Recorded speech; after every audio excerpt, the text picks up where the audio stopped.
I know that King Abdullah from Jordan is now in the United Kingdom somewhere. That may be an indication of where things are headed in Jordan in the near future. I would imagine that the Al Sabah family has packed its bags and headed to London or somewhere else. You know, all of these places in the Gulf are very weak. These are not strong, cohesive societies. They don't maintain effective military establishments. We were looking a few years ago at what the average private in the UAE ground force is paid. I think it was something like the equivalent of $80,000 a year, plus whatever benefits are involved with that. Can you imagine that? And are you expecting these people that spend half of their day lying around at home, relaxing, and only spend perhaps half a day on active duty? I just don't see that happening. I don't see them doing much of anything. Everything is dependent upon us. I also remember you and I were in the 2nd U.S. Cavalry in 1990. We were in Grafenwehr Training Center doing a lot of training and exercises against what we thought was going to be a potential Soviet foe when, on August the 2nd of 1990, Saddam Hussein did invade into Kuwait and rolled all the way through in basically a day and set up his forces on the southern side there. But at that time, we had a couple of divisions, and I think George Bush sent the 101st and maybe the 82nd. I can't remember exactly who it was, but light fighters basically to put a presence there. And then we all started moved up, and we had, I think, somewhere around 750,000 in the Army at that time, and all of our forces could go from Germany at that time and deploy into the 7th Corps. We went in there. Does such a force exist now? If anyone, whether Iran and or Iraq forces do that, can we do a Desert Storm 2 type operation today? Well, obviously not. We were lucky that Saddam Hussein, frankly, made the decision he did to effectively attack us. If it hadn't been for his decision to attack, I don't know that we'd have had much of an army, frankly, Dan, to fight with. If you recall, we had at the time almost 800,000 men in the United States Army. The Army was in a drawdown, and you had multiple divisions that had to be stripped out to bring the divisions we sent up to full strength. We weren't really ready, but the good news was that at least those of us who came from Europe were probably, I think, arguably in a higher state of training. But nevertheless, we were overtrained for the task, as you know, and we were very fortunate.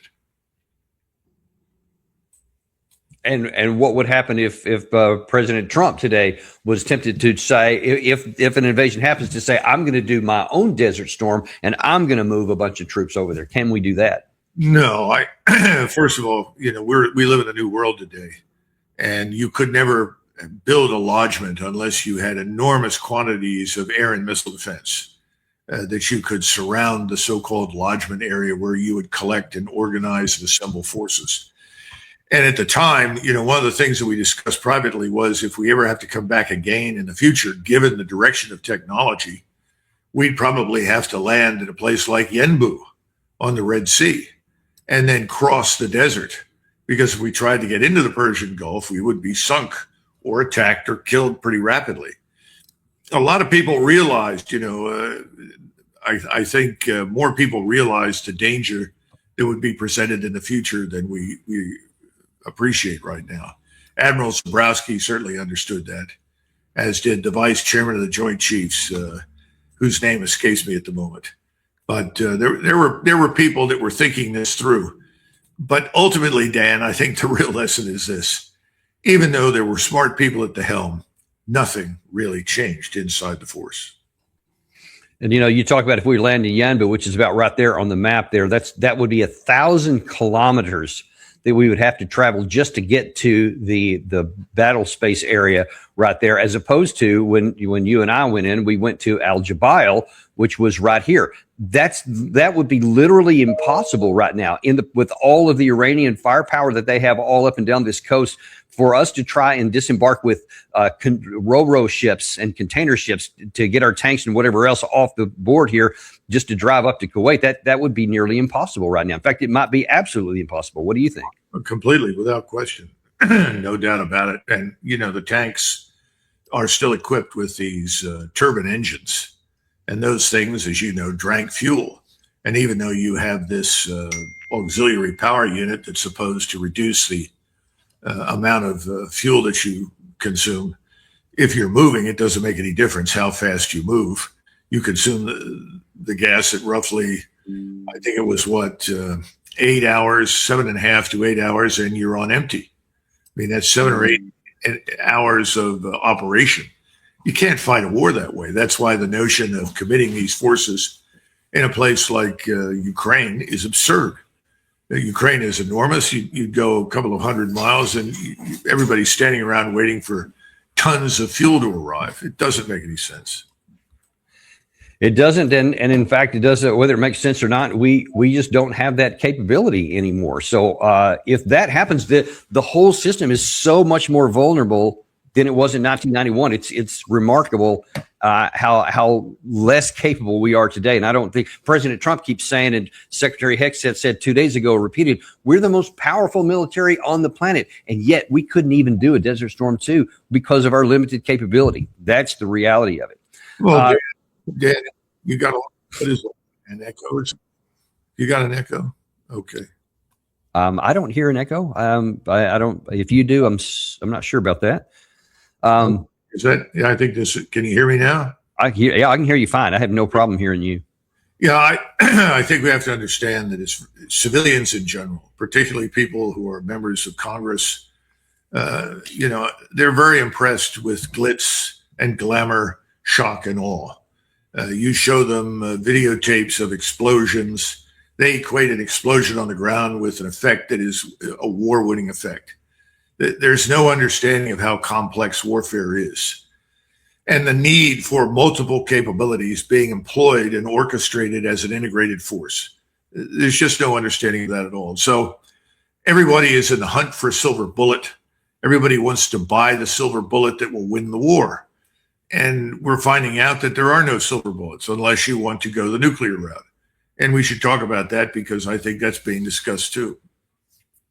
And, let's take a look there, Doug, because you say it's complex. Well, apparently for most in Washington, it's actually not complex at all. It's kind of easy. It's just about a bunch of cash. And here we have a $1.5 trillion defense budget was passed by the House, and that was a little bit deceptive. We're going to talk about what the internal parts of that are here shortly. But just looking at the top line number here, 1.15 trillion, but that's also in addition to 350 billion, of which it was just for semantics. So it didn't look as 1.5 trillion going from 1 to 1.5 trillion, which is just astronomical.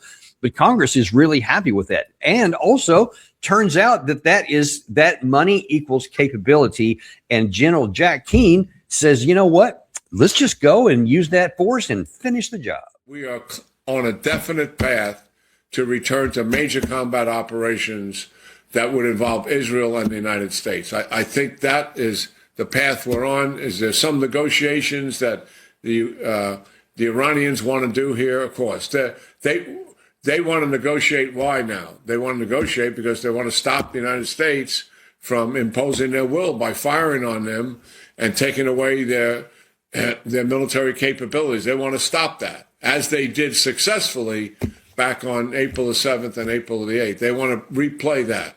I don't believe that's going to happen. Pakistanis and Qataris are supporting him on that, but I don't think that's where the president is and his team around him. I believe where they are frustrated, they want to get the Straits of Hormuz eventually open and also return to major combat operations and finish what they started out to do in terms of assigned military objectives. So that's all we got to do, Doug. Just got to go and finish the job here. What say you? Well, he said some very important things that the audience needs to note. First of all, he led off his discussion with Israel. Dan, this entire war is about Israel and the interest of its agents in the United States, its lobby, its supporters, the Zionist billionaires, whatever you want to call them. That's what this is about. This is not about the United States of America. Contrary to popular belief, Iran is not and never has been an existential threat to us. And if you go back and pick through all the series of supposedly horrific things the Iranians have done to us, they all shrink to insignificance next to the war that we encouraged Iraq to fight against Iran, that cost Iranians somewhere between 500,000 and 700,000 dead and perhaps 1 million casualties. Nobody brings it up. We set it up. We equipped Saddam Hussein. We sent him into action. This is long before we went after Saddam. And this is a big problem. This is not about our interests. We have no interest in attacking Iran. Remember, it was the attack on Iran by the United States and Israel that has caused the Gulf to be closed. It was open until we attacked. Now, suddenly, everything that we talked about in the past, the nuclear development and capability and bringing, Iran to the table, all this kind of nonsense, that's all taking a back seat to control of the Persian Gulf. That's where we are, and that's what we're focused on. And until that resolves itself, we're not going to move on to very much else. Now, that doesn't mean that we're not interested in destroying whatever infrastructure is out there that supports the One Belt, One Road. These are the Chinese rail lines and so forth, the connectivity to Russia, because Iran has a very important role to play in the One Belt, One Road that China has started. But having said that, this is really preeminently, first and foremost, about Israel.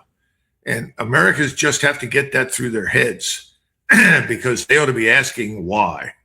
And, you flashed across this defense bill, and in the new defense authorization bill, there is this integration of Israeli force, let's call it force development or technological development, and American technological development in a purely military context. And I think Larry Wilkerson said it best. I think it was early this morning or could have been yesterday afternoon.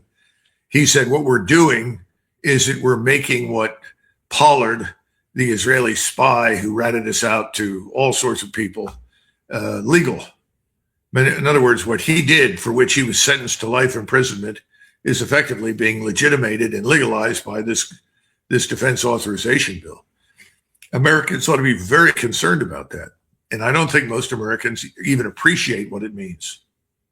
Yeah, I'm very sure that a lot of them don't. I mean, that's many are starting to.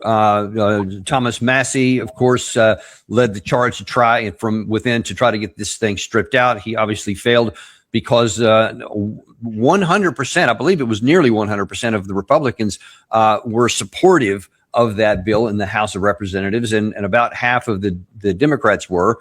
So there's still an overwhelming number of people who were still subservient to whatever the Israeli side, no matter what they're talking about with the intelligence and the military tying together of the two sides. And I just wonder if you can just on a practical level, just talk about that for a second, because we have had, this claim that, we gain a lot from Israel. We have had other good allies too since World War II. Great Britain, France, Japan, Germany, UK, obviously. And yet we have never even contemplated joining our militaries to them, no matter how good our relationship has been. Why? I mean, this is probably a loaded question, but why do you suppose we're talking about doing that with this tiny little country of Israel when we won't do that to our advantage, potentially, with any of these other allies? Well, the other allies have not invested billions of dollars in the campaigns of members of the House and the Senate. In other words, people in the House and the Senate stand to benefit directly and indirectly from these arrangements. It's effectively, on one hand, they're benefiting because they get money from the Zionist billionaires representing the Israeli lobby. And they're also going to be rewarded for supporting the Israeli lobby in the form of kickbacks that are funneled back through their districts and states and so forth. So the financial dimension is unambiguous. It's very real. Again, we're just legislating and legitimating treason for all intents and purposes. We're saying this is all right. Now, why would they do that? Because most of them don't think it matters. They don't trace anything. They don't care about it. They need to understand the Israelis are certainly not above, and have done so in the past, selling our technology to the Chinese or the Russians or to any number of other people for the right price. So the Israelis are very, let us say, open-minded about any technology that they receive from us. We don't seem to care about that because we just don't think it matters. It won't have any impact on us. and they're wrong. And what we don't seem to understand is that technologies that were once a monopoly of American military power are now widespread and proliferating, in part because of Israel and other states. So this is not the time to be careless. But money has a special meaning. Greed is endless. Washington, I sometimes describe it as this enormous mountain-like feature that is entirely composed of cash. And people come here to dig into the mountain, fill up every wheelbarrow and bag they can with as much cash as possible before they quit and go home again.